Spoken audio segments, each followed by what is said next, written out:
All right, I think I'm all stretched out and popped out. All right, let's go. Hello and welcome everybody to Retake SPL.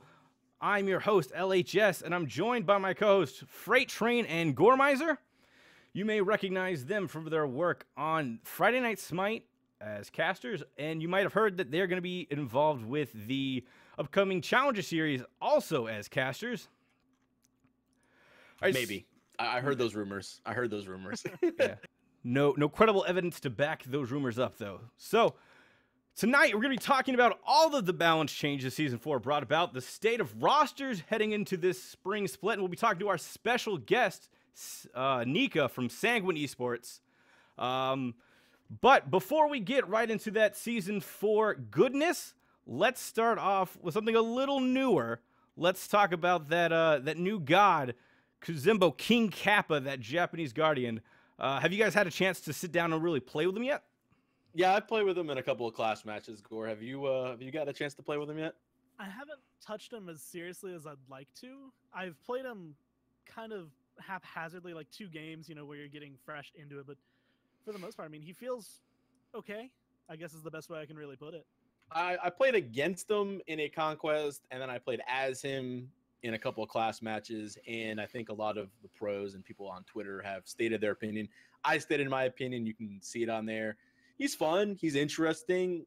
I don't see him being like viable for the competitive scene too much as far as what he can bring to the table. There's just so many other gods in the game that bring more to the support role than he does. Yeah, that's really where I feel he's at. Is like there's just not enough to him to really warrant picking him over someone like Athena, warrant picking him over Ymir, like even the Guardians that you wouldn't see often. He's just not potent enough as he is, but he might find that kind of niche place in the meta. Maybe there's a combo that hasn't been found yet, that's perfect with him, or maybe he's just going to receive a couple buffs going through over the next couple patching phases, but exactly what you said. They're just not really viable quite yet competitively, but he's still pretty fun. I was gonna say, I think the biggest aspect has been the question of synergy in a lot of pros. Jigs has been on Twitter, PBM's been there, and a couple of those other support guys have said, hey, look at the fact that he doesn't have any synergy in his kit. And LHS, if you can see the chat, I guess Gore is a little low. So let's go ahead and get him turned up a little bit in Discord, or Gore can turn himself up. We'll get that. We got the audio for you guys as we're talking about Kuzembo. But look, the bottom line is we're all playing the King Koopa. We're playing King Kappa here, as we all know it. It's still fun to have a giant turtle in the battlefield. His ultimate is really interesting. The disruption that it allows is cool. I think the fact that he turned into a little turtle and you're spinning around, knocking people backwards. It really sets up again for maps like Clash and like Arena. Again, for Conquest, I don't really know what his role would really be, but I could see in the other game modes him being a very fun character to play. Yeah, and I think at the end of the day right now, where he sits at, he's got a very interesting kit. I mean, that 3, just grabbing someone and running with them, that's pretty cool. The zoning out with his ult, I mean, those are all really cool concepts, but he just doesn't really do enough. Like, the numbers aren't there just yet, right? So I think, like Gore said, if we get a couple buffs to him, then we'll start to see him kind of really emerge. I don't know if you guys saw, DM Brandon kind of did a little thing where he tested getting Scylla ulted while you popped Thorns as Kuzembo and his 2, and it basically chunked Scylla from full health to about, I think it did like 60% of her health all in one shot. Well, it's I mean, looking at the god, I mean, the ability is shell spikes, and it reflects back 40% of the damage taken. So I mean, you're gonna take a big chunk. Like if you're critting and you're playing, this is the thing about competitive players though. They're Gore, even a lot of the high end CC players that we get to cast, like most players are intelligent enough when they see a Thorns activated to not attack anymore, and they'll go ahead and wait it out. And he doesn't really have the damage to scare me after seeing Thorns to worry about really losing the fight, so I can stand there. And I think that's kind of where the issue is. Unless he just threes up and he pushes you into a tower or something like that.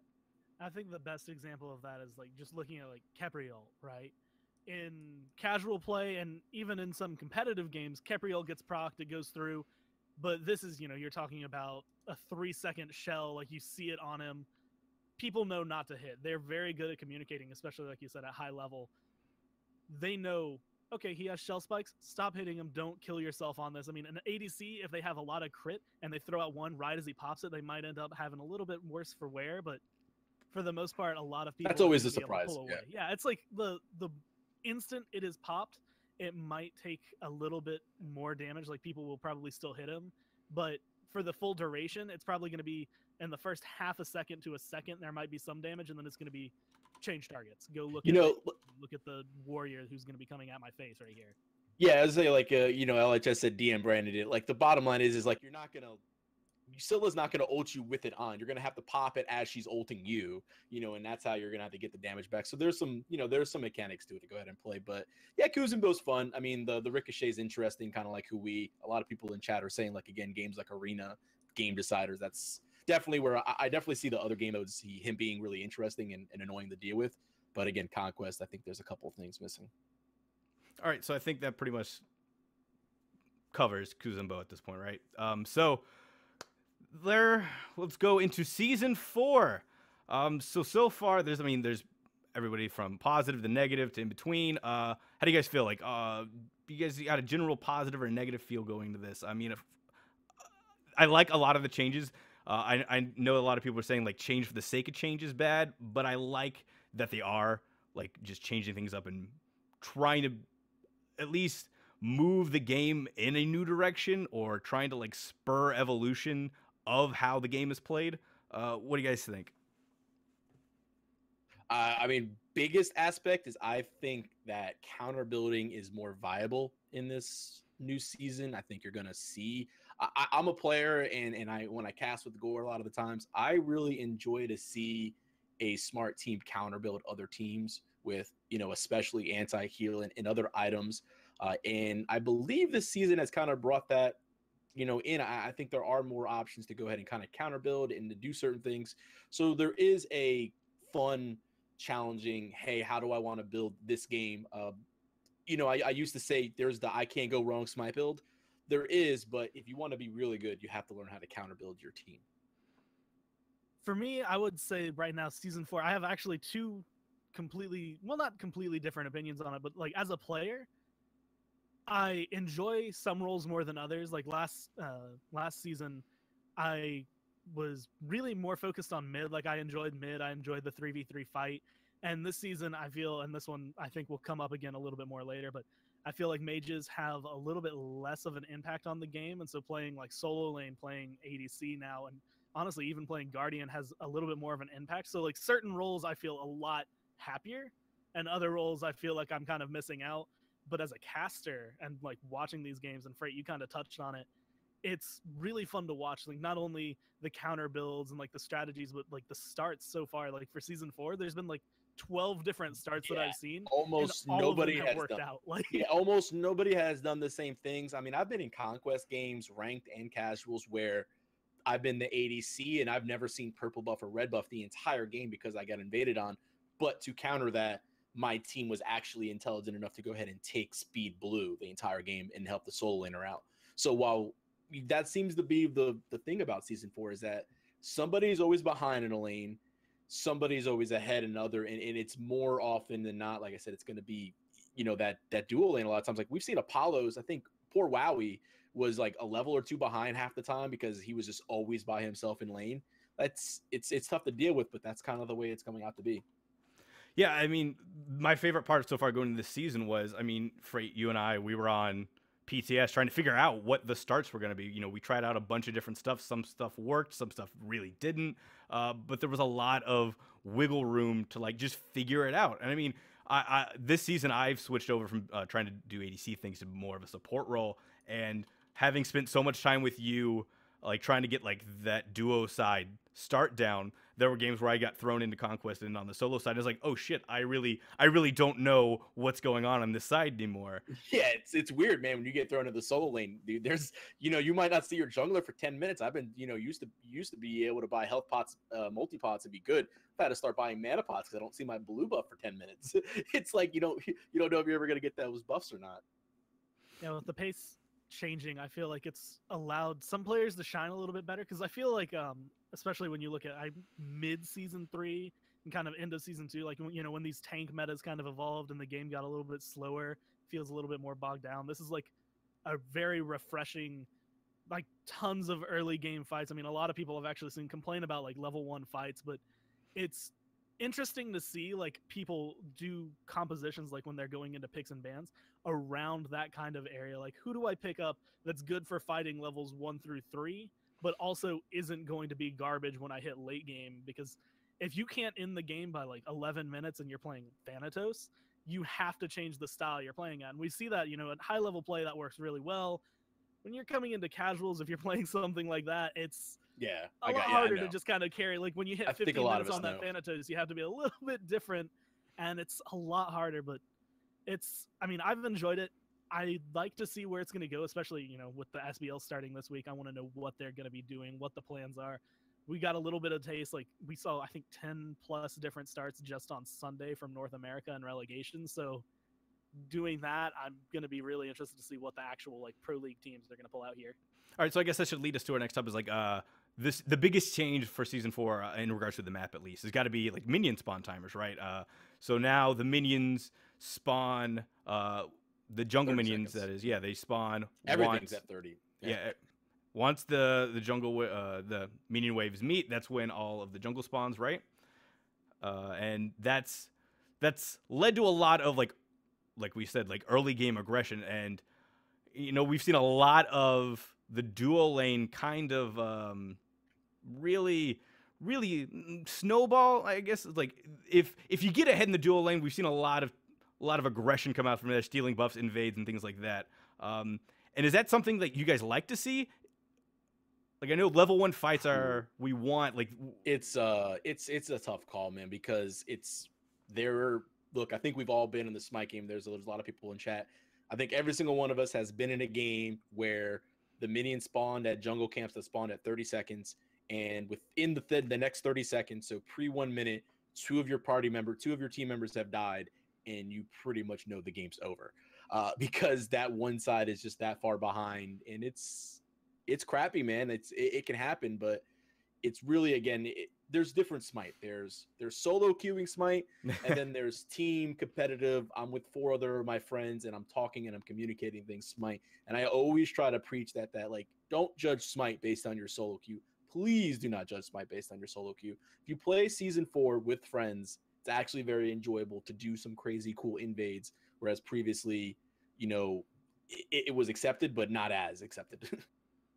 And I think with these level 1 fights, again, like not only does it affect drafts and stuff, and it's changed the picks that you can have when you go into every role. Like certain ADCs are a lot better now because they have that early game clear, they have that level 1 damage, and same thing goes for mid, for support, for solo, for jungle.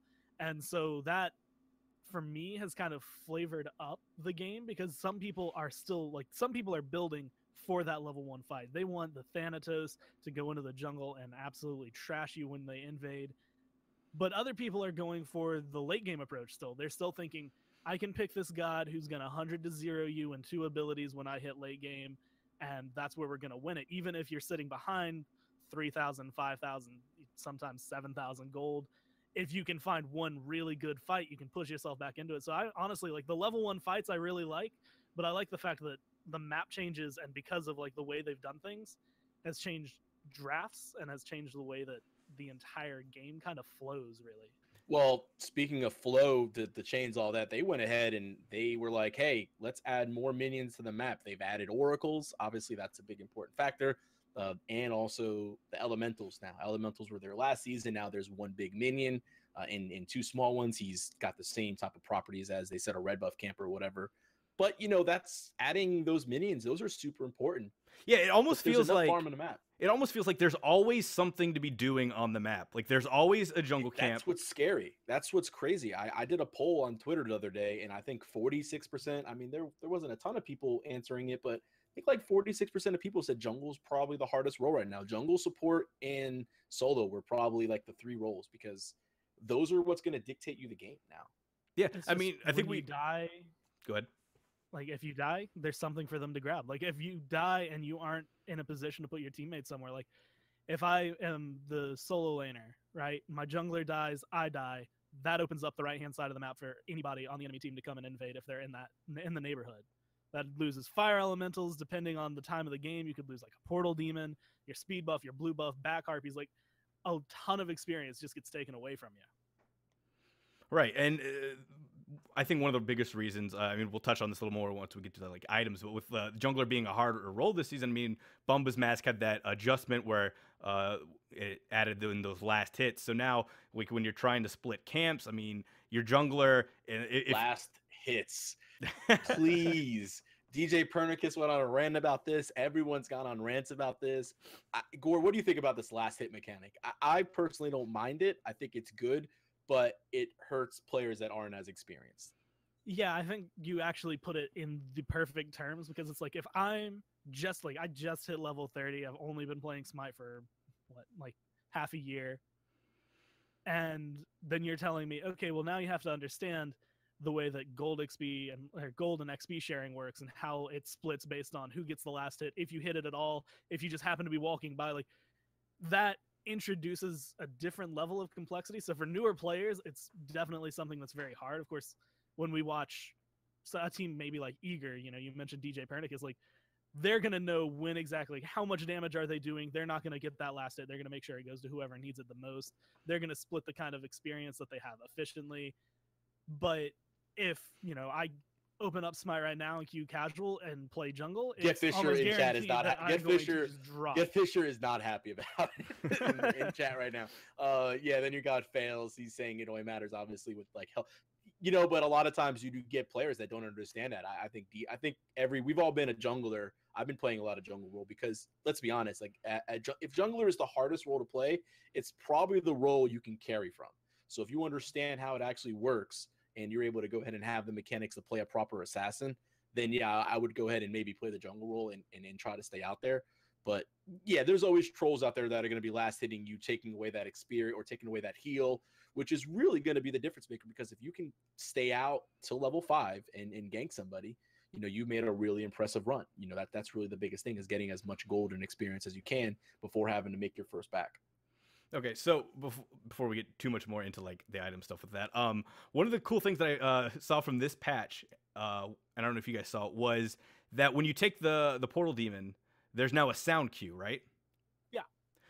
I feel like that's a really cool mechanic, and I think it was PBM, I think it was Polar Bear Mike, he said that he really liked that, and like I feel like that could work as like a mechanic for all of the objectives, like have a global sound cue like for the Gold Fury or for the Fire Giant, just to like add it like a little bit, like you snuck it, but then the enemy would know. So there'd be like a little give and take to adding that in. The Gold Fury, they make sounds. You just have to be within a distance to be able to hear it. It's not like a global sound, like you said, where if I'm in base and they take Gold Fury, I hear it. I don't, that's an interesting aspect. I think that you need to go find out the hard way that to take Gold for Gold Fury, though. Like if you're in base and you all backed and you walk over there and you realize that you just let Gold Fury go, like you should be punished by having to walk over there and then take that 30 extra seconds to do that check and then walk back to lane. And that should be, at least I feel you should be punished for it in that sense. Yeah. I do think it'd give kind of a LAN feel, because I know one of the things that you've heard pros talk about is like when you're playing on LAN, the way they have the setup, especially at like Worlds, when the enemy team gets the Gold Fury, you see a bunch of bright gold lights flashing behind you, and if you weren't around, you didn't know it. Yeah, that's depending on your team's morality at that point. Like, I mean, if you're down 2-0 and 2-0 in a best of 5, right? And you see those lights go off, you're already down 3,000 gold, and you just watch the time or the ticker go up on the gold counter. You get a little bit demoralized, and I think that could kind of play into, if you applied a global sound for jungle buffs, or for at least like the big ones like Fire Giant and Gold Fury. But at the same time, I feel like that would it could also inspire your team, like to rally behind it. So it's probably a double-edged blade. Yeah, so you said it could rally your team. People already tilt at the weakest stuff in games. Like, they just took they just took Gold Fury while I was time to feed. Yeah. I don't know about that. I think the sound maybe that's a different story. That's a little weird, but I do like the Portal Demon. Portal Demon's weird. We've seen some interesting plays on it during relegations. I'm going to see how the pros handle it. A lot of times that they obviously don't want it to go for free, but we saw a lot of them kind of, just easily taken when other people are on the other side of the map. It's not super tanky or anything like that. And we've seen some traps set up there as well. We've seen a team take the Portal Demon, not have ward coverage there, so they didn't see the enemy team waiting, and then they kind of get, ambushed. Yeah, I think that's definitely one of like the ups and downs. Like you can get the portal demon, you come right back, but if the enemy team knows that you took portal demon, if they're smart, they're gonna try to like set a little ambush. I mean, there's a little bit of counterplay on both ways there. Like you can make it seem like you're gonna go that way. You can go like, I mean, we can go teleport or go with like a a rallying ritual, which is everybody's favorite, and we'll get to that later. No. But yeah, so all right, so I think that covers the map. Next, I think we got some god changes. There were a few god changes that saw gods coming back in the meta, gods shifting away. A big one, Apollo. Apollo got his clear back, and now he is in almost every game you ever play. I don't miss the days that he wasn't in my game. I definitely don't miss the days where I didn't have to worry about an Apollo. Apollo is he's just that god, man. If there's so many gods in Smite that have that fine, that fine edge that if you do one thing too much, they're a little bit OP, and if you do one thing too little, they're just trash. Hell, for example, is probably the biggest one. But Apollo getting his clear back makes him one of the strongest gods in the game, just based on the fact of, again, early clear is the name of the game at level 1, and he's got one of the best. All right, well, you said the name that has been on everybody's lips like as soon as season 4 started, which was Hell. When Hell first got her rework in the season, not rework, but like her kit looked at and adjusted, there was instant negativity. People were furious, like they broke Hell even more. How is this a fix? But lately, I've seen a couple people saying like, no, like Hell's pretty decent right now. If you can use her, she's pretty good. She's got her heal has got that skill shot now, so you can miss your heal.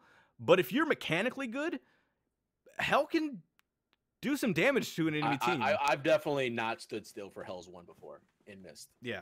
And died because of it. So yeah, I've definitely not paid attention to my teammate Hell. She's just like I said, it's an early game, and Gore, man, if there's a Hell there's no way you can almost put Hell in the mid lane. I mean, there's too much going on in mid. And nowadays in solo lane, there's also a ton of fighting going around. It's just like, where do you put Hell to the point where she can get to that level 20 mark and that she can be that destructive force? It's a matter of where you put her and how you can defend her, if she can actually be viable or not. And another huge issue with her has always been the fact that, when you try to fight, and I mean, we've mentioned level 1 fights already kind of being where it's at right now.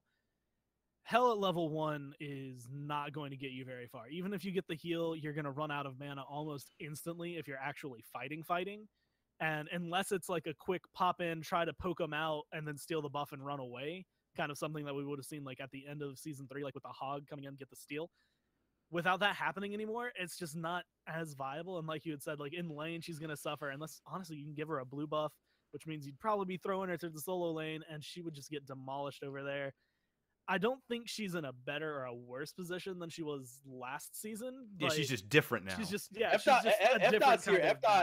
says Hell can mid 100%. I just think you got to take care of her. I mean, I'd like to see it. Yeah, I think you just got to take care of Hell. I think you got to have the team composition around Hell to make sure that she's protected properly, and then you have the proper damage to make sure that you're able to counter push when those things come in. Yeah, I think Hell's going to be... She's one of those guys that if you go in solo queue, probably not going to have a great time. You might not have a great... Yeah. But if you go in with a team, you draft a comp around that Hell, then maybe you can see something.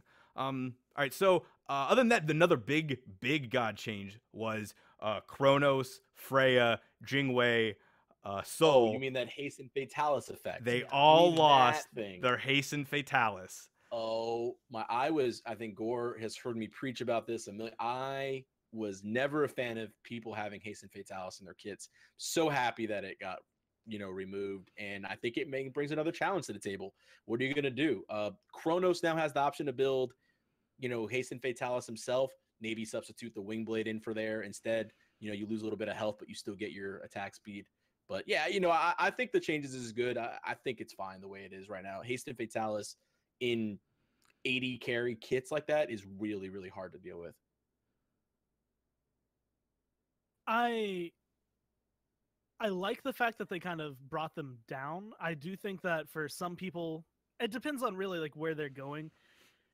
Sometimes that Fatalis effect, especially for like Kronos, like it felt almost quintessential to his kit. Like I remember when people saw it, they're just like, he's done, right? That's it, gone. But I still think like I still think they have like a way to play. Of course, they can still buy Fatalis if they really want that effect going for it. But I feel like it brought them back into where they need to be. Like having that effect already, like when it's a passive kind of like Medusa's, I feel like it makes a little bit more sense. But when you give it to them on the activation of an ability, especially on someone like Kronos or Freya, who does a ton of damage already, and Jingwei, you know, they're hitting you for chunks at a time. Giving them the ability to chase you down very easily as well tends to push them up. And I mean, that's why we saw them constantly last season. Yeah. One of the things I saw, you know, kind of put out there at one point was, I think it was mostly just on like Jingwei because she really fell off hard when they took that effect out of her. It was that you make it a skill shot, so you have that hasten fatalis effect, but only as far as like you hitting them. Like you don't just negate the movement penalty. Yeah, you know, if you have to hit them with an ability to get your effect and it's a skill shot, yeah, maybe there's things like that. But realistically, I think it's good to where it's at. I mean, other than Erlong Shen and like Osiris having it, you know, I think Erlong has it with his 3 and Osiris has it with his passive, you know, the no movement penalty. I think those are fine. I don't think it's that big of a deal, to be honest. And I think Case the Fatalis is good. It's got Pen on it now, right? Yeah. Everyone likes Pen. Yeah, I mean, everyone likes Pen. I mean, a lot of people have been picking that up like really early just because it has that Pen, and then the hasten fatalis effect is just really useful. So you mentioned Erlang Shin. Erlang lost his cripple on the Pen. And it's not a big deal. Yeah, I mean, it's still a root. It still sucks to get hit by it. Yeah. You're probably still gonna get sniped out, to be honest. Like if again, like there's 2 versions of Smite, and I'll always say, if you're in a competitive game, that combo is gonna come out quicker than you ever thought it could. If you're playing against normals and you're in solo queue, you might go ahead and miss it then. But I think at a competitive aspect, that's still not the biggest deal. I think they're so quick at a competitive level and at a high level that, you know, 2 ult from like a Raw still going to come out. Right. I do like the small change in him. I think put him in a little bit of, like, not necessarily a better place in compared to where he was, but a better place for composition wise, just because like he's no longer this, you have to pick him. He's top pick every single game. If you don't pick him, you are. He like, completely countered some gods. But like, he really did counter some guys. He really did. It was a significance tough matchup in having him. Erlong was a tough matchup. He is in this position where he's a little more manageable, him up and he still has utility.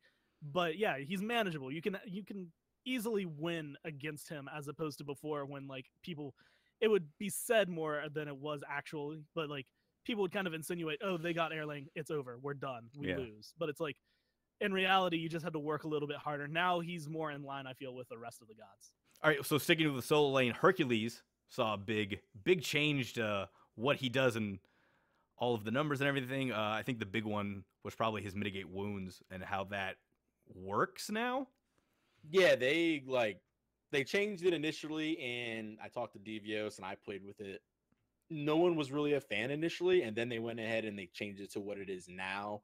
I forget what the previous change exactly was, but now it actually, it was like it gave you like a small heal, then the heal over time. Now it's more similar to what it was, but you're also getting protections. It's you know, it's a great ability. I mean, Hercules is annoying to take down. If you don't have some sort of anti-heal, he's not a character you want to focus. Every time I hear the words "focus Hercules" in my team comms, I want to facepalm. No, like unless you have a Circuit and he can't heal, I don't want to focus the Hercules. I don't want to touch Hercules. And it's not even like you can catch Hercules at this point because he's a race car when you throw that shield of regrowth. Oh, yeah. Every driving strikes, he's just bam, he's just there. Just driving strike. It's base ridiculous. Damage doing 400. It's like, yeah, it's crazy. All right. Another big change that was kind of out of left field was Sylvanas got a little tweak. His one has the protection shred now. So yeah, you only used to get this when they shot the flower, which was always like one of those things like, okay, I'll just shoot the flower when he's not here mentality. It was like, all right, I'm fine with that. Like I won't lose any protections. But now that if you hit the one and you hit that root, you're going to be shredding protections. Plus, technically, it works on minions as well. So if you're able to get a big group, it's a potent ability. You know, his wisps and all. Yeah, that trade-off was the wisp got a little bit of a nerf, but I mean, I still the offset Sylvanas is he's top pick right now. Oh yeah, sure. I mean, there's so many top pick and ban like gods right now. I mean, if you don't ban out Sylvanas, you're gonna get like a Nike. If you don't ban out all these like certain things, like there's always gonna be.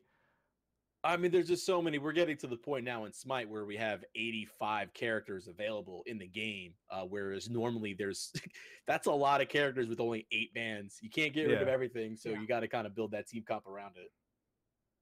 And with the supports right now, I think, and this will kind of come up when we go more into item changes, but like supports, I feel have a little bit better time. So people like Sylvanas, and I think Khepri really has been shining a lot lately. At least a couple weeks ago, he was like in Friday Night Smite. We saw him picked up a lot or banned a lot, just because again early game pressure and the fact that he has really good team setup, and with the items that Guardians have now, they've been a little bit more pick oriented. Like they've been towards the top, and of course Sylvanas was kind of up there, and he fluctuates in and out, and other Guardians fluctuate in and out of where they want to be. Remember when Sylvanas was never picked, and then this? Oh yeah, I think you can see. Do you see these letters? Do you see G-R? I think they had something to do with Sylvanas all of a sudden coming back instantly. He was like, oh, level 1 Sylvanas with Zeus will kill everybody. Yep. And then that's just kind of the combo. All right, so and then the last god we're going to talk about is Thoth,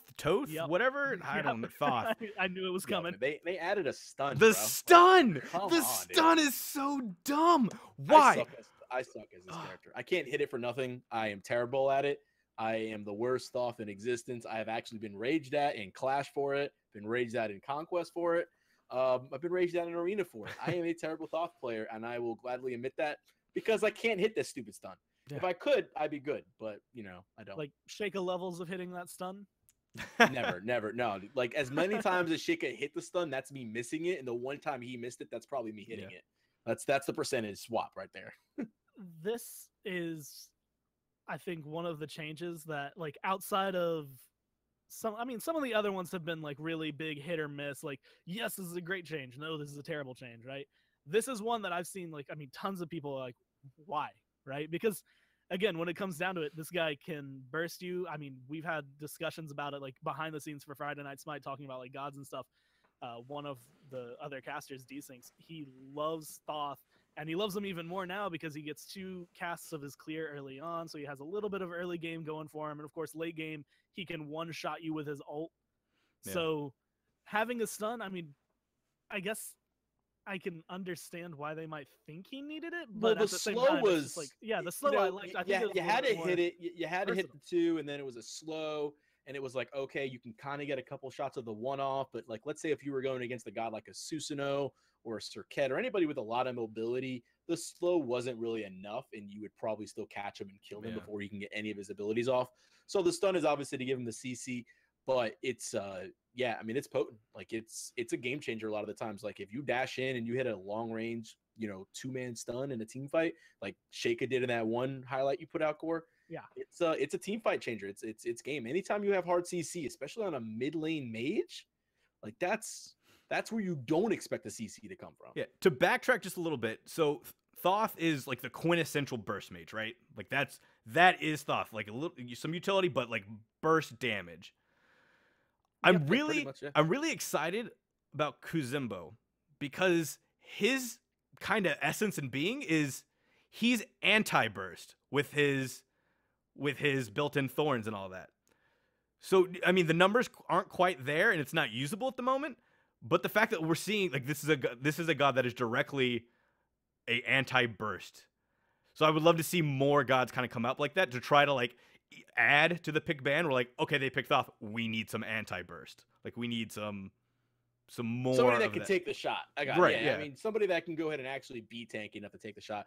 Yeah, and that's just going to come down to the building. If you know that there's a Thoth in the game, what are they going to build? That's always the big question. I think I saw there was it was a relegations match and I cried. I think, what was it? I tweeted at you, Gore, and I told you somebody picked up like Desolation versus Divine and all that. I was so upset. I remember this because you blew up the production chat. I was so upset. Like it's all about buying the right item. You can still get around Thoth. We have an item in the game now.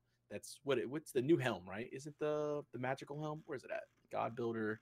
Which helm? Find the name of this. The Stone of what is it? The Foul. The Stone of Fall. Yeah. So that anytime you would be dealt more than 30% of your max health. That's that's something that if you're going against the Thulf and you're a support, and let's say, look, it has magical power on there. It's not necessarily something that a support's always going to get, but maybe you're a guardian of the solo lane. That's probably an item you're going to pick up. All right. Or something along those lines. Yeah, just something to kind of make you live. And I think earlier you actually mentioned, the Kuzenbo interaction with Thorns and his shell spikes against like a Scylla. Same thing can happen to a Thoth. And yeah. Honestly, it could probably hurt Thoth a little bit more because he does so much damage with his ult. So that kind of setup, like that kind of counterplay is there. But again, I feel like he's still lacking because it's one of those things that unless you don't, like, if you're not paying as much attention, you're not really going to be aiming to shoot him. And of course, if you have a really, really good Kuzenbo player, like, he's going to walk in front of it. Instantly. Yeah, he's going to jump in front and throw it out with the Thorns and like just deal all of the damage back to you and probably kill you. But I played against the Nox yesterday in Clash, and like I popped my 2 and I went into her silence and I let it kill her. And I was like, oh, okay. Like, oh, go get hit. I'm like full HP. I was like, I don't care about this. She threw out the silence for like, to get away. It's like, I'm cool with this. I'm going to walk in with Thorns, I'm just going to boom. Let's see what happens. Like there's counterplay to it for sure. And I think Kuzenbo will be interesting. I just, his kit, we'll see if they actually bring it into competitive play. All right, let's move on to some items. We saw a lot of change with like the starter items. We talked a little bit. Bumba's Mask.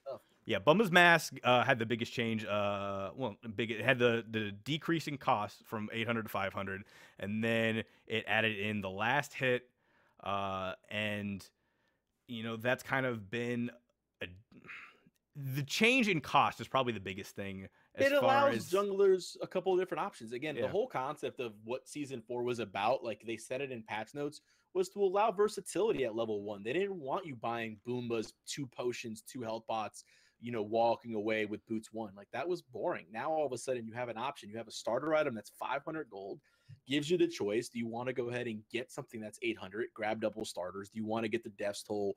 Maybe if you're a Ratatasker, you want to get a Death's Toll for a little bit more sustain getting camps. If you're a Serket, maybe you want the Bluestone for a little bit more damage, or a Susanoo or something like that. It's or do you want to go boots 2? Do you want to have a little bit more mobility and a little bit of power that way? It's the options are there now, and I think that's good. Yeah, I think you nailed it. Just versatility at level 1, and that's one of the things. We've seen it with the camps, we've seen it with the starts. Like you're no longer just, this is what you buy. You go to the speed buff as the jungler. You stand there. You take it. You go to the blue buff. You help your solo laner. You go to the it's not just the same script every. Oh no, game. It's the script changes every game and it's crazy. Season 4 is a lot of stuff going on everywhere on the map, and you can definitely tell a good player that understands what's going on in the game of Smite in Season 4 way easier. All right, so we kind of ran long on this like beginning a little bit, so we're gonna have to let's go. The items are gonna be like a little skim through. So Pythags has an aura now that grants the 12% lifesteal and 30 magical or physical power. That's pretty cool. Book of the Dead, big power, and lets you let you overcap lifesteal into a health shield. Right? That's what that does? Yeah, I see a lot of Anubis is building the Book of Dead to go ahead and make sure their health cap. The Pythags is great for the aura. Lifesteal is good, plus cooldown reduction. Honestly, Pythags to me, previously, before it got nerfed after PTS, like the 60, it was probably the best item in the game. You got it all the time. I still think it's a go-to item. One of the most interesting items is probably now, look, I'm an anti-heal advocate. Divine Ruin now has penetration and has 80 magical power. Look, people, Divine Ruin is an item in the game. If they have a Sylvanas, they have a Ra, they have anything, buy this item. It's got 10 pen on it. It's free pen. It's got 80 power. It's not bad. And you got to slow them down somehow. Like it's a matter of like, I've seen too many times I've watched teams lose because they just can't deal with the healing. Yeah. All right. So there's some few other items that I got, like Shield of Rear Growth got, made everybody race car that can heal. Skip all that stuff. Yeah. So let's get into the good stuff. All right. So let's talk about rituals. All right. Rituals are only usable after level 10. 1 use per purchase. Provides a single use relic or an ability like effect, and is in late game consumables. They cost 750 gold each, and let's go through them one by one. Flickering Ritual. Combat Blink. Yeah. Yeah, I've been combat blinked by Freya's, Poseidon's. Everybody be combat blinking up in here. Everybody's combat blinking on me at the end of the game and killing me. It's there. All right. I don't know if you saw it. There's a short little video that was talking about like fights, late game fights in Smite earlier, and it was exactly that, like a Naja trying to sash someone, and every single time he throws out a sash, they just flickering ritual away every single time, and it was just like a huge circle. It was funny. All right, so it is entertaining, but yeah, we'll get down to the other ritual. That's really all right. So one, I think. Second is Frenzied Ritual, which is Frenzy. Not much is different there. I like it. I think that's a good ritual. I think that's fine. For 750 at the end of the game, you help your team take an objective, fire a giant. It's good. Anything. So then we got Revealing Ritual, which is just every support is going to be yelled at to buy this forever. Free new ult, vision on everybody. I think it's good. I think that's in a good spot too. All right, so we get down to the last ritual, Rallying Ritual. And Rallying Ritual is going to be the topic of our a little segment we like to call Moments of the Week. All right, so let's go get into that. All right, so this is a game from Relegations. It's enemy versus Cope. All right, let's watch what happens. All right, so this is getting around to the end of the game. You can see we're at 30 minutes. This video ends at 31. So we got what's happening here. Wait, there's an Apollo getting TP'd on. There's a rat ulting. What? Yep. And then all of a sudden, there's the back door. Rallying Ritual. Like, it blows my mind. In a nutshell, that. Okay, so what's the best part about this? One, I saw Rally Ritual purchase, and two, Cope was on Ratatasker, and we saw this in Friday Night Smite. He did the same thing, but he actually had a little bit of a lead. He had 2 Phoenixes down. And you know what? Honestly, they win this game if they have the tier 1 tower down in mid, or they have all those towers down. Like, if they have the towers, they probably lower the Titan's health, and they're actually able to win this game. This was, to me, you can say, oh, cheese, whatever. Look at the gold difference. How much gold differential is there? What was it, like 10K or something crazy like that? Something insane where there was a it was 70K to 56K. Yeah. Nearly 20K, and what was 99.9% of a chance that enemy was going to win that game. Everyone could have turned off the stream. The 0.1% chance of that backdoor attempt came through on Rally and Ritual, and I love the fact so that's going to be my question. That this has got to be something that's like a huge like divide within the community and the player base is, do you like that this backdoor attempt, this style of play is something that can happen? I mean, people are going to argue like there's no skill in it. I hate it. We're just going to get backdoored. What else are you going to do when you lose the first 15 minutes of Smite? Like, what are you going to do? There's no other way. I'm going to say for me, and this is kind of like I said this earlier about something else, but I'm divided. If I'm on the team that's losing because of the backdoor, I hate it. If we're winning because of it, I love it. And as a caster, because we saw that, we got to see it this weekend, and in Friday Night Smite, we got to see it not once when Cope pulled it the one time, but twice, because we saw Yanis ult go through. Yanis go all the way to the back line, get as close as he can, everyone teleport to him.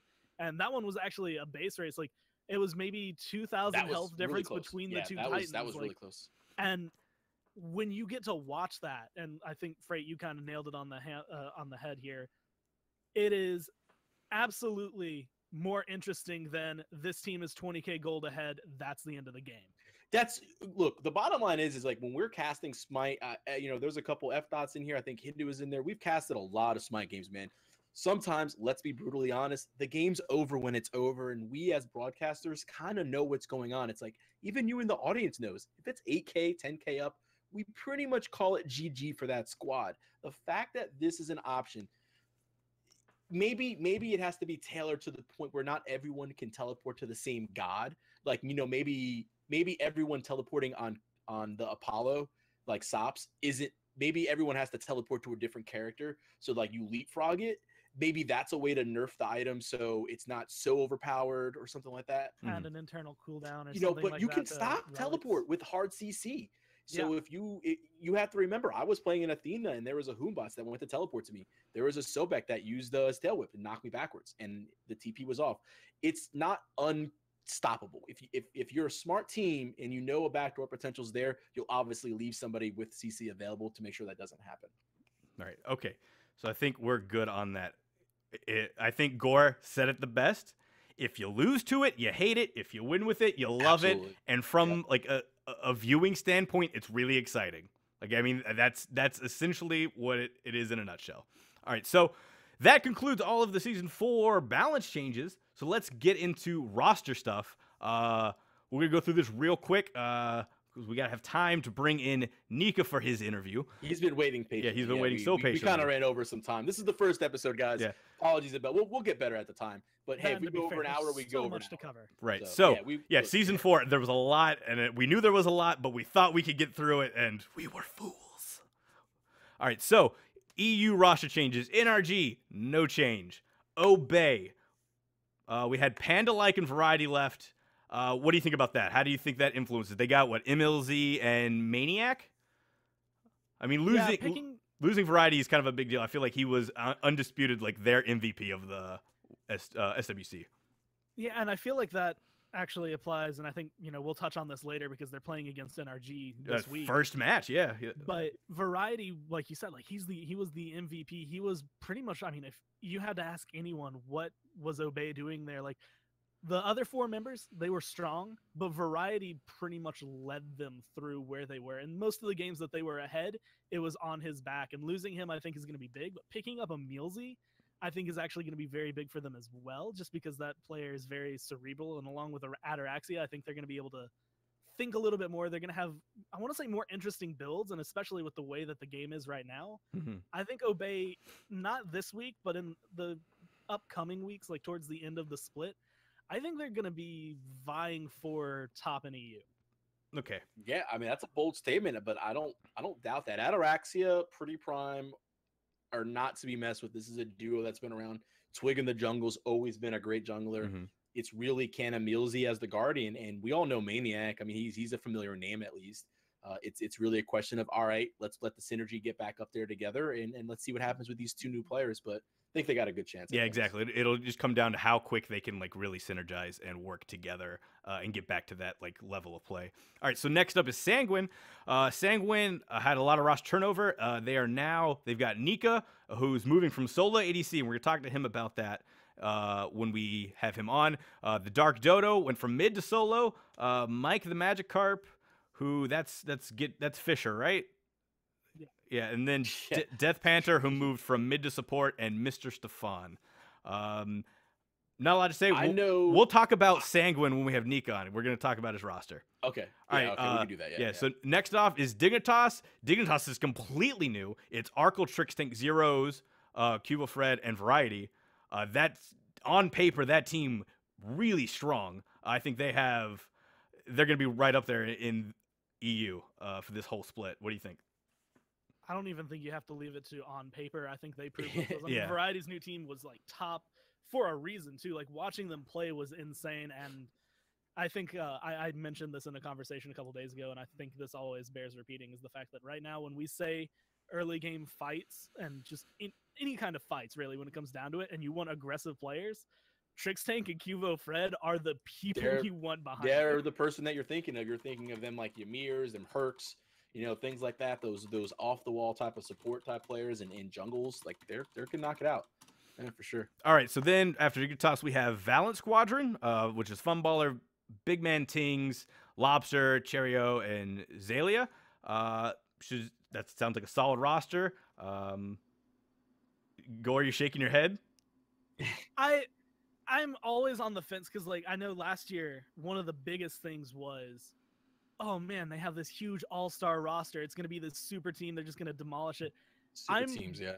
Really, like, I'm on the fence about Valent Squad just because, like, I know 3 of them are going to have great synergy with each other because they've been playing together for so long. And Big Man Tings and Cheerio are obviously, like, impressive and really great players. Yeah. But I almost want to see them kind of get torn apart a couple times before they build themselves. Like, I don't like seeing an instant success team. I like seeing them kind of build and work together. You got to get back up there. Yeah, you heard it here first, everyone. GoreMiser is calling for Valent Squadron to have the throw of the century this split. You heard it here first. Okay. Yeah, all right, so after that, we've got Cyclone GG. That's Deathwalker, Ice Baby, Wolfie, Callus, and Vote. I know it is Ice Ice Baby, right? Because I know he wasn't playing in the games that I saw, but I think that was because his internet was down, right? There were subs and things like that yeah. going back and forth. Yeah, I think he was in one, or it's all different. But yeah, no, this is a strong team. This is just going to be a squad again. Can they get past these the 5 the 4 through 1 seeds pretty much? That's the question. Can they? I mean, can they move out of the middle of the pack and survive in that? Yeah. Okay, yeah. All right. So then we got Elevate, World Edit retired. So you have Jermaine, Dardez, Blizzard Effects, Phaelus, and Mogao. From what I know, like I saw Blizzard was actually turning a lot of heads during his gameplay, right? I mean, he was doing he was pretty good for sure. He had a nice Poseidon. It was decent. I've been a Jermaine fan for a while. I think he's great. I know a lot of people are as far as an ADC. He's just a solid player. And then I think everyone knows Mogao. The question of Mogao, and it's been said in relegations, is his God pool in solo lane viable? Can he actually produce results with what some people consider a limited God pool? Maybe he's got tricks up his sleeve that people don't know about. Yep. And I think Elevate's the last team that this really applies to for Europe right now. But for me, seeing, because like I read through these names on these rosters, I make a lot of graphics for them, and I obviously love watching the SPL, and I like seeing things like across different squads. We see names that we've seen in the Challengers Cup or in community tournaments that every time we see him, we're like, this person is right there, like teetering right on the edge. Seeing him finally get that practice and push over, it's just it's so good. It's one of the most sad. That right there is just, that's so satisfying. Yeah, to watch it. But yeah, let's keep going. All right, so and then last for EU is Novus Orsa, which is Flurry Q, Frezzy former Panda-like. I think before that he was Mana-like, aka Old Dig. Yeah, Shadow Nightmare, Frostiak, and Ducky.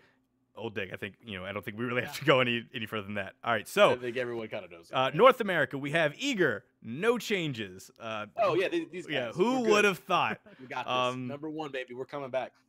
Soar had some moves. Baskin left, Yankee, Snoopy all left, and they gained. So now they are Vicium, Jigs, Anister, who moved from jungle to mid, and that's really interesting to me. And then they got Homie FA and Benji. It'll be really interesting to see how Soar plays and how they work together. I'm really interested to see Anister move from jungle to mid, and like it's weird to see him pass that jungle mantle off when he's been at the top of like the junglers in the SPL for forever. It'll be really interesting to see him playing in mid. Homie is a very young player. I think he's super young, Gordon. You know how old? I think it was like 14, 15. Like, I don't know his exact age, but I know he's super young. Anderson obviously a little bit older. Let the young kid get a chance to play jungle. Anderson is one of the most mechanically sound players in the game in general. It doesn't matter what he is playing, whether it's a hunter or whether it's a mage or what. He's mechanically gifted, and that should allow him to obviously play in the mid lane. And I think his understanding of how mid jungle is supposed to work will almost, in a sense, help guide Homie to become a better jungler. Right. And I think I might accidentally steal a transition here, but I think the same can be said, Andenster moving into mid. The same thing can be said for like Baskin. Yeah, so Luminosity. Player. Yeah. Luminosity is now Barra, Jeff, and Baskin's moving from solo to mid.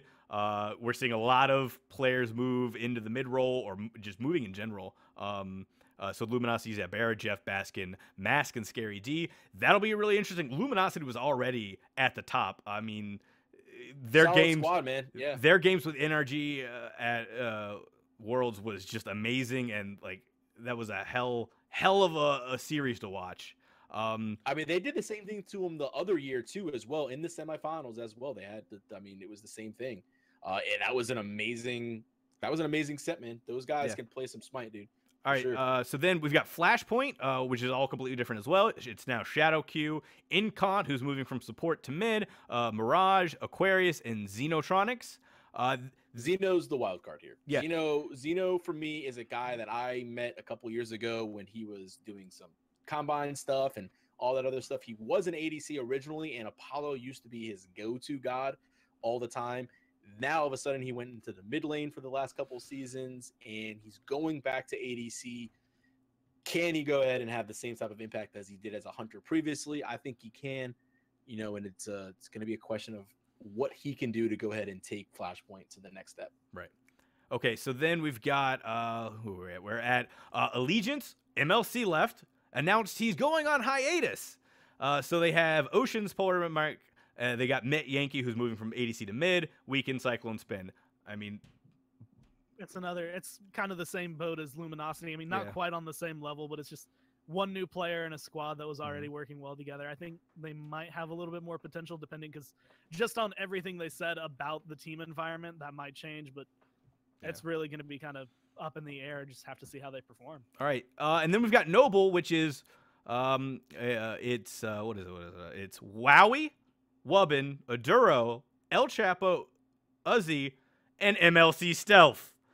Well, Stealth obviously hiatus is over. Yeah. He takes his hey man, Stealth had to Long play 3 his days there. tail off at relegations. I'm really interested with Noble because they have a lot of that young talent, and they've got Wowie MLC is in a the Challenger Cup player. Yeah, they've got a lot of young talent, and I am ready to see if they'll go ahead and take the next step. I'm excited. Let's see if Wowie can do it.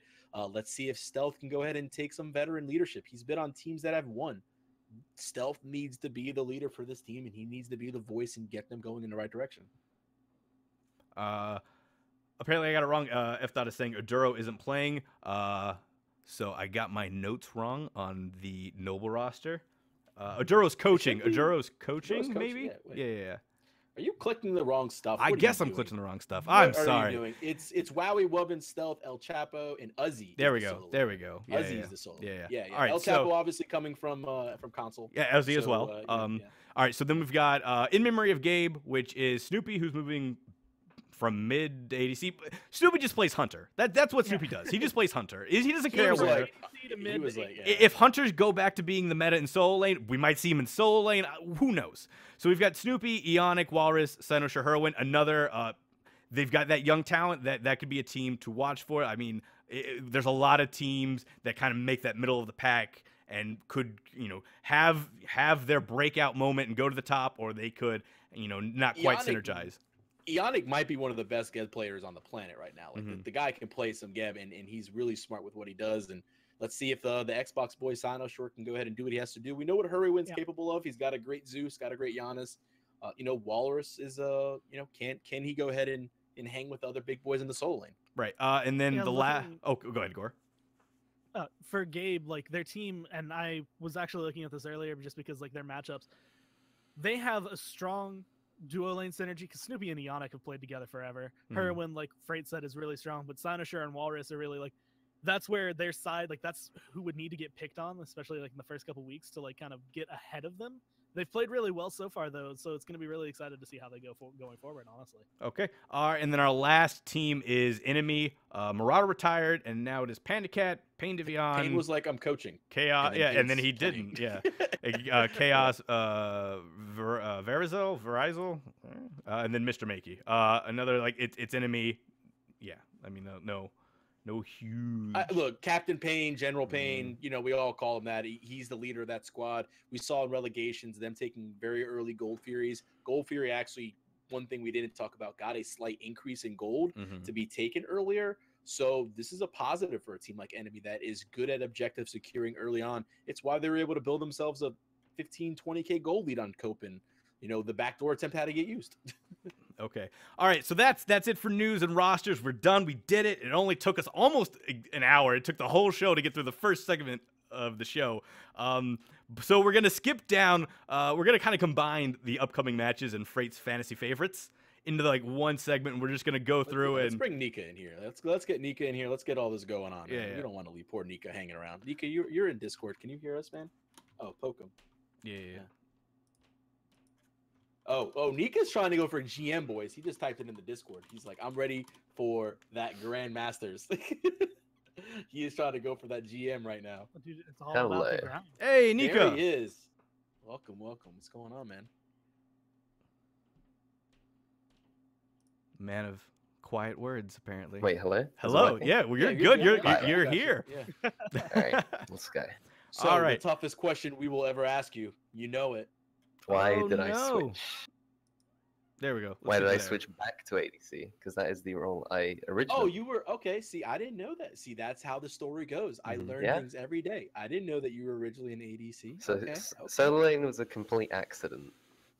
honestly. Oh, okay, all right. It kind of an just accident. happened, and I kind of just rolled with it for the season, and it went well.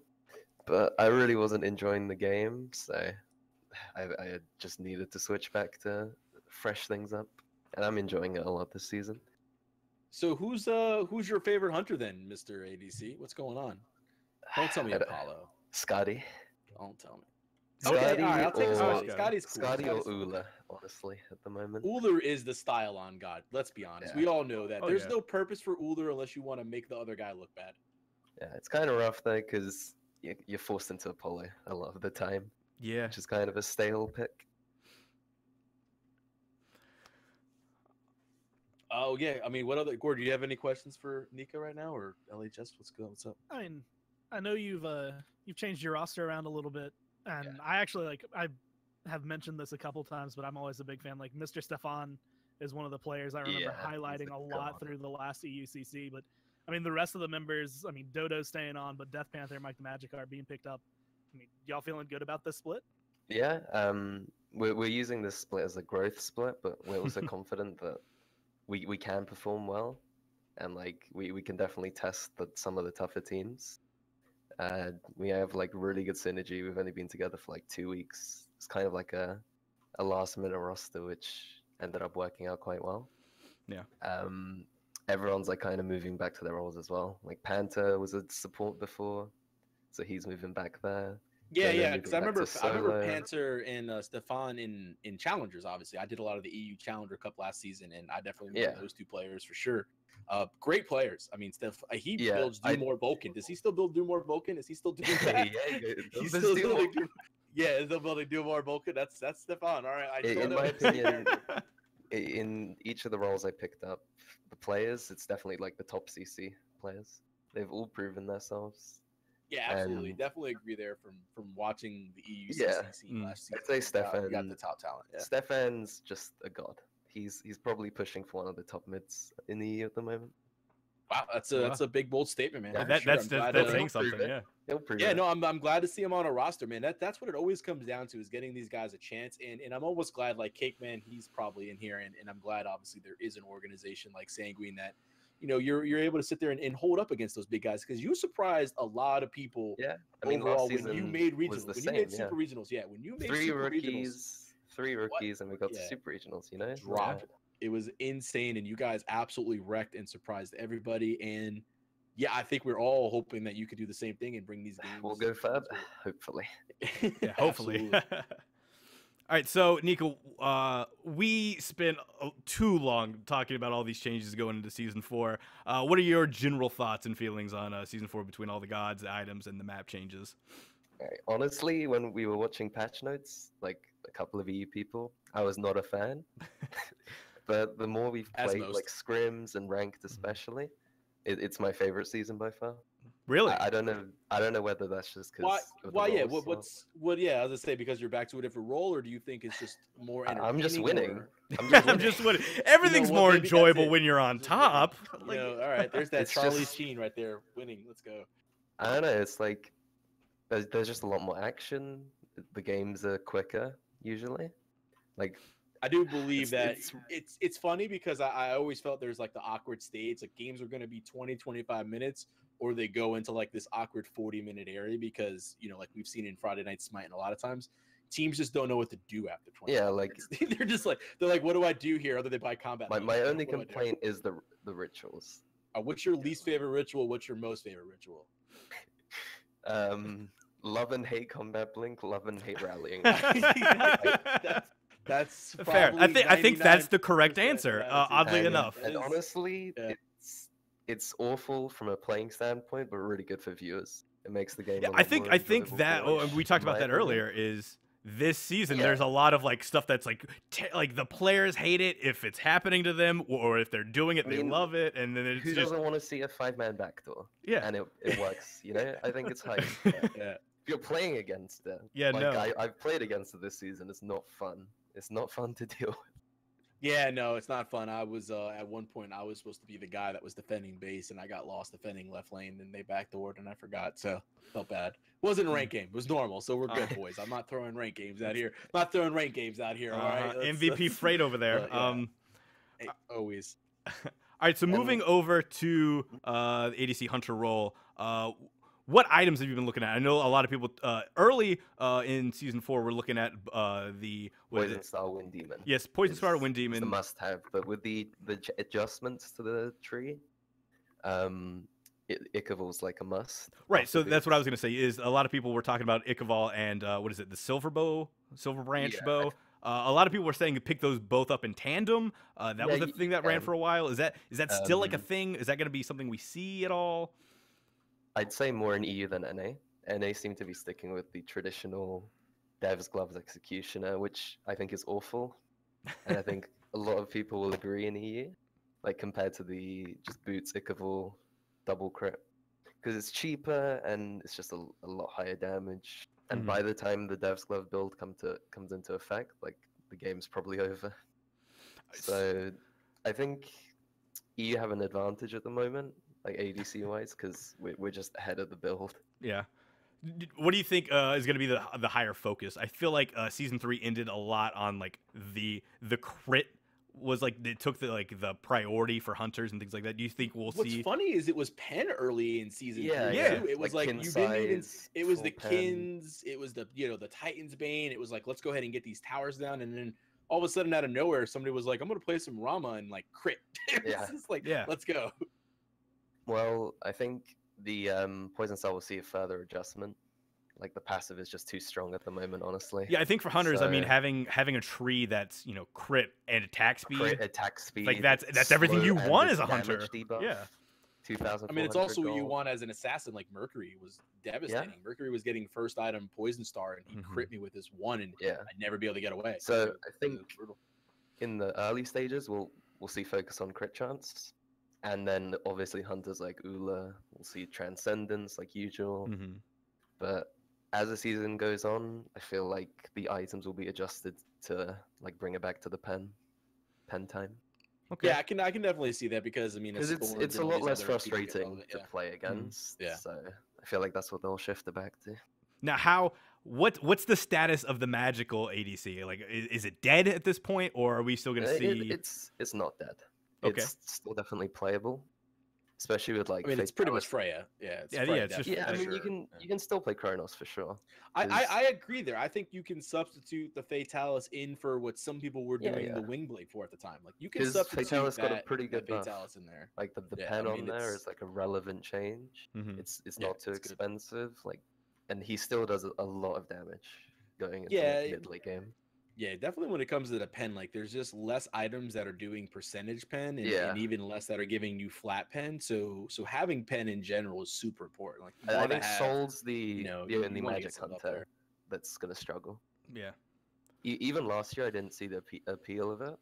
Like in Season 3. Yeah, a lot of people just I don't know. Soul was more of an I guess a tower push. Yeah, I think hers was just split pushing and tower shred. I mean that's why you picked up Soul. But like Freya is still definitely good. Still strong, and especially with Combat Blink right now, it just makes I got Combat Blink Freya. It was not fun. I literally it was like 30 minutes in the game, and Freya I like thought I got away, and Freya was like, "No, I'm gonna Blink Pulse you." And I feel like the items have been adjusted well, like to still keep magical hunters relevant, but. I think hunters in general is still stronger. So with us, with the game having a bigger emphasis back on to the physical hunters, are we going to see any hunters that we kind of didn't see in Season 3, or at least towards the end of Season 3, kind of come back? I know I've been seeing a lot of Medusa in my games lately. Yeah, she's pretty good right now because of the buff that they ultimate, give. That's really strong. I mean, extra. What was it? 25% more? Yeah, so it's 75%. If they're you really feel the damage, like the solo kill potential increased so much because now you just kill them with the ult or stun them and kill them with the follow-up abilities. Plus, with Medusa, she's gonna be able to kite and get those oracles really easy. I mean, that's just really good objective control, and so I feel like Medusa's gonna be somebody. Anybody else that we may see like a low key? Any hunters with pressure. Any hunters with pressure are relevant right now. So AMC, as he is risky, he's definitely a strong pick. I was waiting. I was going to ask, and then I heard you say it. Okay. Izanami is the strongest pick right now. Quotation marks. you know. So Just put Izanami AMC into it. is Izanami better then in you mid win. or in duo? Duo. I I think agree with that. majors I think should duo. stay mid. There's no need to mess things up. You need to tweet at Incon then. I mean, he's got like a hunter mid guide for season 4. Well, Yeah, Incon. I think Incon is like he's been out there and said like 4 this season, 4 right now. He has the hunters slated as like the best mid. I think he has Izanami as his #1 mid laner. Yeah, I've seen him play it a lot. It's good, but why would you lose the magical damage? Yeah, That's what I Absolutely, think, yeah. You need the magical damage for sure. I think Skadi's also pretty strong. It's these like more risky hunters. If you can get them to work, they're like How super strong significant right is Scotty's new? I guess is a buff, right? Her new like with the permafrost. permafrost. Yeah. It's really. that I don't helps know, a I haven't lot. tried it, but I think it helps a lot. So So- 3 seconds, it's extra speed, and permafrost was already, Yeah. you know, It pretty gets you like decent, 550 movement speed when you're on it. I'm pretty sure with boots. So Oh, you'll be able to zoom away. From Yeah, for most sure. things. Yeah, you get a 40% increase while standing on it. Then you're going to get that 40% for 3 seconds. So it's really going to Yeah. help out chase potential. That's big for sure. Yeah, I think ADC is the most open role. Like you can pretty much pick anything, other than like Chiron Cupid at the moment. I'd say they're like What's Quite funny is we saw a average. lot of Cupid and Rallies. yeah, but We that was saw a lot of NA. Cupid. Yeah, NA. Did Who you see cares? NA. Did you see EU? Yeah, I saw EU. There was no Cupid in EU. No Yeah, Cupid. okay. Okay. So You guys, it's funny how you guys all like different stuff. It's hilarious. based on and this one might just be me picking up on wrong things, but it seems almost like some of the hunters that are efficient at both team fights and split pushing are the ones that right now are like they're able to kind of hold their own in their own lane, push up, and like, Yeah. people like Scotty and Apollo, they can spend time alone in a lane and take both of your towers in no time. But they also Especially do a Apollo. huge amount of damage from the Mhm. back line. God, Yeah, I that'll- think Mm. Apollo and Jingwei are really strong right now. Like even though Jingwei got nerfed, Really, That passive is I really, haven't really seen a strong, Jingwei right? in a game since season 4 went live. No, I have. I've seen a couple Jingweis. The passive is still really, really strong. I with the lane. still think it's really enjoyable to play. Like Yeah, she's as a good. player, Yeah, you know, it's super safe. You're never gonna feed on it. And in late game, she still has the crit steroid. yeah. Fatalis is like kind of meta, like semi-meta in builds, so you don't really lose much. That's fair enough. And I don't know, and you can still split push and rotate whenever you want. I think she's still viable. Well, I mean, that's great. I mean, Nika, you're awesome, man. Yeah, thanks for the. I think that's pretty much everything. I think because we're way over time at this point. Why not? First episode. We're yeah, going for. we're broke. going Like, all we got- night. We're gonna set the record Yeah, for yeah. longest Twitch stream starting now. No, Yeah, so yeah, thanks for coming on, Nika. Really appreciate it. No Really problem. enjoyed talking to you. Yeah, thank you. Thank you for having me on. Oh yeah. Absolutely, man. I appreciate it. See ya. All right, thank you. See you. Now let's get to the important part. of All the right, show, so obviously, I tried obviously. clicking on it, and it doesn't have your webcam. So let's get to this one. Oh, you Nope, it oh, does. it's It fine. broke. All right, so. All right, so you don't get to see my face for a little bit. It's okay. All right, yeah. So It's not a you big just deal. get to see me chat, which is you're here for me. Let's be honest. Yeah, no, not at all. All right, so we're gonna combine the upcoming matches and Freight's fantasy faves, so we can really just get out of here at this point. So first day of matches, first matchup is Cyclone and Team Dignitas. Who do you got, Freight? I'm gonna go Dig 2-0 here. Should be, variety in the squad is pretty strong versus Cyclone. They obviously had to go through relegations, but yeah, I think Variety's new team in Dignitas, they're too strong. They get the 2-0 clean.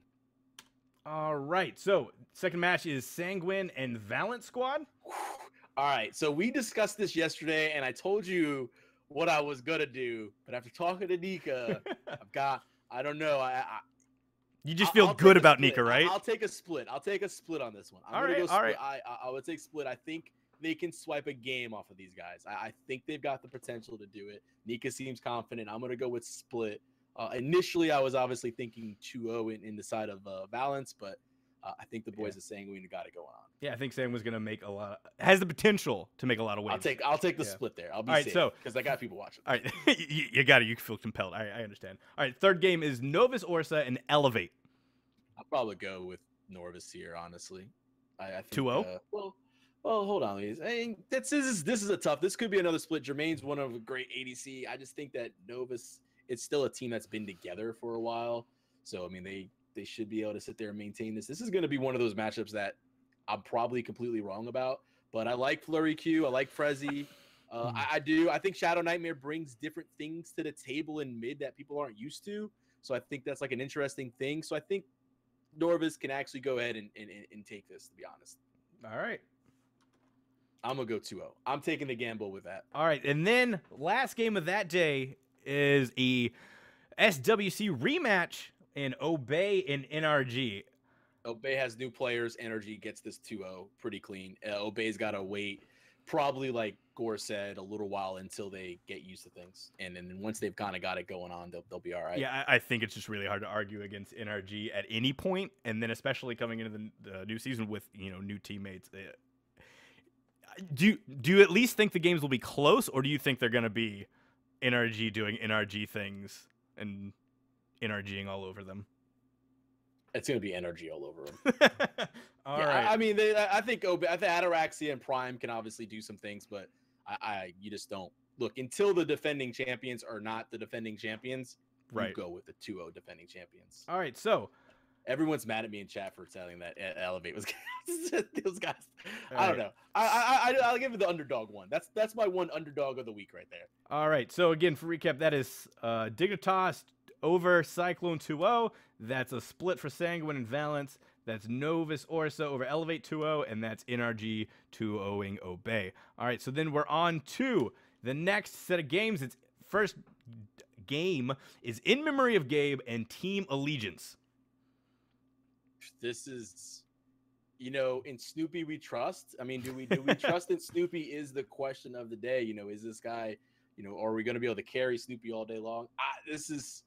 Look, I think Allegiance can take a game off of these guys, though. I do. I think this might be – I don't think most games go split, but I think Memory of Gabe can take one. But I think Allegiance is also able to grab one, so I'm just going to go split. I think they're able to win. I think that's a very reasonable, safe answer. Both of these teams are really good. I mean, this could come down to, like, who makes a mistake. I feel like that's a game that this game could really just come down to somebody out of position once, and that's the difference maker here. All right, and then second game of the day is Luminosity and Flashpoint. I mean, I gotta go with Luminosity on a 2-0 here, just to be fair. I mean, at this point, I love Flashpoint. It's got the new ADC and Xeno, new mid, a lot of new parts and pieces going on there. Luminosity at a core is whole, other than with Baskin being put in there. I think Luminosity takes this 2-0. Yeah, I feel like that you can't go really any other way. Luminosity. Only one change, and that's Baskin. You took a great squad already, and then you added Baskin to it. Granted, Baskin's moving from solo to mid, but I mean, Baskin's probably one of the better mechanical players there is anyway. So just based on that level of talent, and then Flashpoint being an entirely new team, you got to go Luminosity, yeah. All right, nope, they're 2-0. All right, so then we have Noble and Enemy. I'm going to go Enemy on the 2-0 here. I think really Panda Cat. Yeah, I think, Makey's the wild card here with the solo lane, but I'm pretty sure that the other 4 players are going to be fine. Give Makey something that he can't, give him a mana, give him a tier, something that's not going to be killed easily, something that he can maintain in lane and be solo. Panda Cat is probably got a little bit of an edge versus Wowie. Pain is just a great support in general. He's been doing it.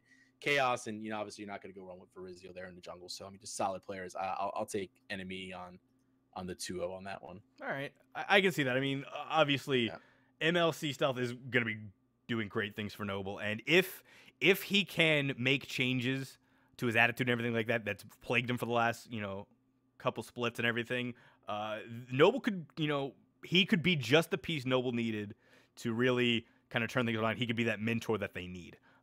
But at this point, I think Enemy, they've just been around longer and they have more. They've got the edge. Yeah. All right, and then last. Is there a question for the last game? Yeah, there's always a question. All right, ask the question. Come on, this should be obvious. It's Soar against Team Eager. I wonder who Freight Train. Yeah, I wonder who Eager Freight Train is going to pick for this. Look, regardless of whatever I think, I gotta say 2-0 Eager. This one has to be obviously the org I go for here. I think Eager takes it either way. Honestly, even if I wasn't working for Eager, I say they take this 2-0. A couple pieces here and there for Sword. We'll see what ends up happening, but Eager keeping the same roster over again and having that split to go ahead and work each other out. And I think they've learned some lessons. And they're scrimming hard. I know that, so I've got a little bit of insider information there. So yeah, I'll go with Eager. Yeah. I mean, I think it's hard to just root against Eager. Eager's one of the top NA teams last year. No changes. They just got better and better. I mean, Zapman, top hunter. You've got Divios in that solo lane. I can't say enough good things about Divios. You got Aurora, who's probably right up there as your most aggressive but really good support in SPL. I don't know. I think the wild card for me, and while I'm okay with you giving the 2-0 for Eager, I mean, Vishium's here in chat. We love Vishium. We love yeah, Benji. yeah. Come on, we love you guys, but I mean, obviously, if I gotta still say, yeah, Eager, with adding Vishium and then the role switches, I feel like there's gonna be some hiccups at the beginning. I have no doubt in my mind that Sora's gonna do really good this season, but right out the get go. Eager's their wheels are already spinning and ready to go. You know what I mean? Yeah. I still got, like I said, I gotta give that to him. If I could, the one thing I think that is gonna play a big role, and I think this is kind of hinted at, is the fact Eager staying together. They have a little bit more team synergy overall. Yeah. And this is actually one of the matchups. I look at it because I mean, obviously, people also want their FP here, right? Mm-hmm. This is probably going to be I want to say this one's the most up in air matchup. Some of the other ones are hard to call. Noble versus Enemy I personally think it could go either way. Either team could 2-0 or it could just split. This one, I think Soar has some crazy potential. Yeah. And depending on what they're able to pull out, they might be able to to take a game. But I can agree. I don't think they can 2-0 Eager. I just don't think Eager's too strong to allow someone to 2-0 him right now. Right. But if they can pull out the right kind of draft and get things going for them early on, they have some good choices here. Yeah, I think it's hard to argue. I think that's going to be one of the better games of this week. All right, so I guess we're done with this. I'll do a little recap just so we can if you missed any part of that. So, I mean, we have Luminosity and, not Luminosity, but In Memory of Gabe and Team Allegiance splitting. Luminosity 2-0ing Flash. You've got Enemy 2-0ing Noble, and you've got Eager 2-0ing Soar. Those are Freight's fantasy favorites. If he is wrong, yell at him, tweet at him. Make sure you hold his feet to the fire. I'm probably wrong on it. There's, again, like Gore said, there's one or two of these that I'm like, nah. I have to make a choice. I'll make the choice here or there, but we'll see what happens. All right, and that's it. That is the end of our show. We kind of misjudged timing a little bit, and I think that's more of us just enjoying this so much and wanting to talk about everything. An initial season 4 talk. Yeah, season 4 being everything, but yeah, next time we're trying to keep this a little shorter, a little more precise. Hopefully, there's not another season 4 worth of stuff to talk about next week. God, I don't know that I can handle that. We should be able to kind of fly through things pretty easily next week. So yeah. All right. So yeah, thanks everybody for watching. Thank you, Freight and Gore, for coming on and being my co-host. Big thank you to Sanguine Esports for letting us have Nika on. Thank you to Nika for coming on and being such a great guest to kick off the first episode of Retake SPL. If you liked what you saw today, you liked our show, follow us on Twitter, follow us on Twitch. All of the links for our Twitter and everything are down below in all the panels. We've got our sexy little faces. Just click on those, give us some love. And from all of us here at EGF, thank you for watching, and you can join us next Wednesday at 7:30 p.m. Eastern Standard Time. For real this time, we won't have any hiccups, and we'll be better than ever. I think next week we're going to have Sanguine's coach, I think is who we have lined up, but we also have Vishium is going to be coming on the show. We might have to go Vishium so he can counter talk some trash to Freight here. Well, I mean, if Soar 2-0's Eager, then yes. Okay. So if Soar 2-0's Eager, Vishium's going to be our guest next week. Oh, absolutely. So Vishium, I'd love to have Vishium. Yeah. I love Vishium. He's good. So yeah. All right. So yeah, that's it. Thanks for watching, everybody. We'll see you next week. Bye. Bye.